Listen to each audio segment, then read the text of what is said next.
बिस्मिल्लाहिर्रहमानिर्रहीम। अभी हम अटक जेल से दोबारा वापस जा रहे हैं। यहाँ हमारी डिप्टी सुपरिटेंडेंट अफजाल से मुलाकात हुई थी, जो कि रिलक्टेंट था कि जी ऑर्डर लेट कम्युनिकेट हुआ है तो मैं इस वक्त जो है ना मुलाकात नहीं करा सकता।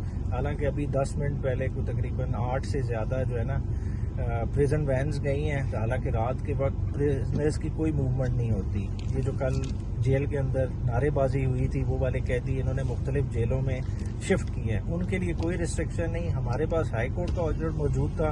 मरवत साहब, मैंने पूरी कोशिश की, आप बोदला साहब हमारे साथ थे, ठीक है, गादी साहब मिल के इन्हें समझाने की कोशिश की कि यार एक ऑर्डर है, हाई कोर्ट का ऑर्डर है, आपने हमें काउंसलर एक्सेस देनी है और हमारी कल अपील लगी हुई है, हमने कुछ इंस्ट्रक्शंस देनी है, मगर वो बेचारे बेबस नजर आए। तो चले, हमने भी कहा ठीक है, हम कल अदालत को बता लेंगे क्योंकि ये रेड पिटीशन लगी हुई है। ओवर टू मरवत साहब। जी, बिस्मिल्लाहिर्रहमानिर्रहीम। हम आए और काफ़ी देर हमने तकरीबन 2 घंटे इंतज़ार किया और इन्होंने इंतज़ार हमें कराया इस उम्मीद पे कि खान साहब से मुलाकात हमें देंगे। तकरीबन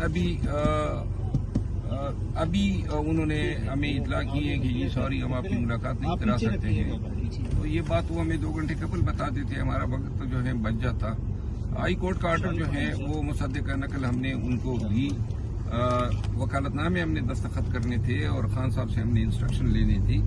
लेकिन एनी हाउ जिस तरह बैरिस्टर साहब ने बताया कि इनकी मजबूरी होगी, बहरहाल अदालत आलिया इस्लामाबाद हाई कोर्ट के हुक्म की तामील इन्होंने नहीं की है। हम कल अदालत को इस हवाले से इन्फॉर्म करेंगे।